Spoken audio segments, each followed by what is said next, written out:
What's up guys, it's Will back again, and today's review is The Dark Knight. This film was first requested to me by Melo MVP on my The Hateful Eight review that I released back on the 19th of July. As I've mentioned before, I usually can't do entire trilogies for requests because it would take more time and prevent me from getting to other requests. But Mr. Melo informed me The Dark Knight is his favorite movie of all time, so I'm gonna go ahead and review that one for him. So The Dark Knight is a 2008 superhero film that was directed by Christopher Nolan and is the second installment of Nolan's The Dark Knight Batman film trilogy. The Dark Knight takes place in the fictional city of Gotham and primarily follows Bruce Wayne, aka Batman, played by Christian Bale, who faces an enemy unlike any other he's ever faced before. This man cannot be bought, bullied, reasoned, or negotiated with, and that's the Joker, played by Heath Ledger. The Joker just enjoys any and all things chaos, and originally he wants Batman dead so he can stop ruining all the fun. But eventually the Joker realizes there is no fun without Batman because the anarchy that ensues when the two face off makes for one hell of a ride. And the rest of the film is spent watching the battle of wits and force between Batman and the Joker, as well as other characters who attempt to help rid the city of Gotham of its dangerous criminals and anarchists. Okay, so I don't think I've ever told you guys this before, but The Dark Knight might just be my favorite movie of all time.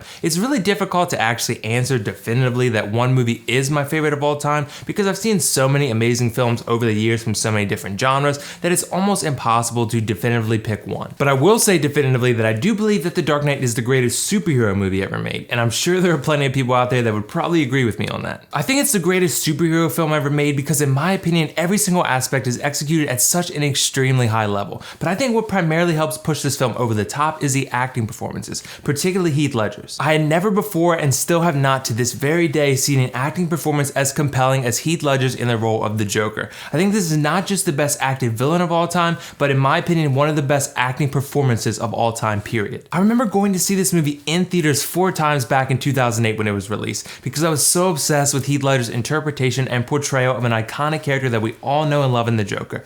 Every scene he was in made the hairs on my arm stand up because he was just that good. Anytime he showed up, I had my eyes glued to the screen just waiting to see what crazy plan he concocted next. But he wasn't the only actor who did a really good job in this film. All the key characters were acted beautifully. You obviously have a great performance from Christian Bale as Batman / Bruce Wayne himself, or otherwise your movie would likely suck, and Christian Bale really delivers throughout the entire Dark Knight trilogy at a very high level. I've never watched any of the old Adam West or Michael Keaton Batman performances, so from the portrayals of the Batman characters I've seen, Christian Bale was easily the best one for me personally. He did a really good job of making Bruce Wayne come across as this sort of self-absorbed, arrogant playboy in the public eye, so no one would really ever consider the possibility of him actually being Batman. But then when the time came for Bruce Wayne to actually show some real emotion, Christian Bale excelled at that too. Because the thing that's interesting about Bruce Wayne and Batman both is the limits the Joker pushes them to. The Joker doesn't play by any rules, and he wants to bring Batman down to his level and have him engage in some good old-fashioned anarchy himself. And Christian Bale really displayed the stress and pure level of uncertainty he's dealing with at times simply by being faced with an adversary that he's never seen anything like before. I should also mention that there is a love triangle at play here in this story, and that Rachel Dawes, played by Maggie Gyllenhaal, is dating Gotham District Attorney Harvey Dent, played by Aaron Eckhart, and Bruce Wayne's and Rachel Dawes have long had feelings for one another. I mostly enjoyed this subplot because things between Harvey and Rachel aren't always incredibly natural. You can tell that their relationship is a bit stiff at times, and this in turn makes you root for Bruce Wayne instead because Rachel and Bruce feel a bit more natural around one another. Aaron Eckhart did do a really great job as Harvey Dent though, because he sold me on his white knight status. He's Gotham's hero that doesn't hide behind a mask, and he doesn't take that responsibility lightly. And I won't spoil anything for you, but as the story progresses, things take a turn for the worse for him, and Aaron Eckhart did an amazing job transforming himself to adapt to the circumstances. Real quickly, some other actors that play key roles very awesomely in this film are Michael Caine, who plays Alfred, Bruce's trusted butler and father figure of sorts, Morgan Freeman as Lucius Fox, the CEO of Wayne Enterprises and Batman's weapon/armor manufacturer, and finally Gary Oldman as Lieutenant James Gordon, a police officer that works with Batman in a team effort to bring the Joker to justice. All the actors did a really great job, and this is certainly an all-star cast for sure. Another aspect that separates The Dark Knight from a lot of other lesser superhero films out there is the quality dialogue and character building that takes place over the 150-minute or so runtime.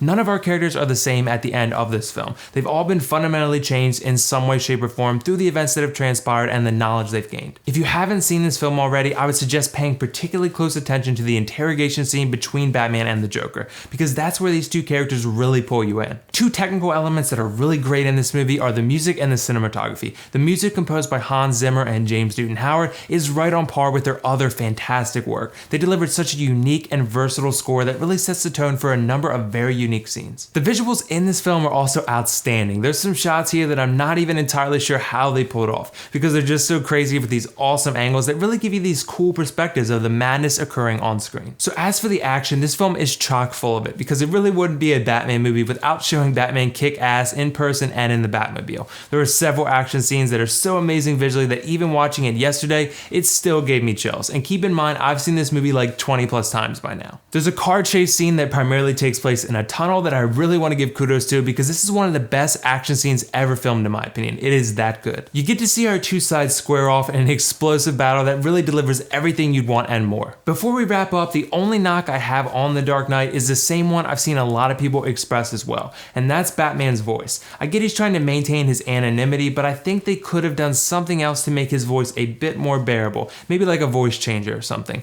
It wears on you after a while because it begins to sound silly in excess. But overall, I love The Dark Knight, and it's one of my favorite movies of all time. I think it has amazing acting all around and a great cast, extremely well written dialogue, great music and cinematography, and some of the best action scenes ever filmed. The only knock I have on this film is Batman's voice, but regardless, I'm still going to give The Dark Knight a 10 out of 10 and recommend you watch this one immediately if you haven't already. I think pretty much anyone that can watch a PG-13 movie will love it. So did you guys see The Dark Knight yet? What did you think of it? Let me know your thoughts in the comments below. And if not, let me know whether you'd be interested in watching this film or not. Hint, hint, you should be. And as always, if you like this video, click that like button and don't forget to subscribe to my channel for much more content like this. Thanks again to Melo MVP for the requests. Keep them coming, everyone. I'm trying to get through them as quickly as possible. That's all for now, though. This is WillFoxification signing off. See you in the next review.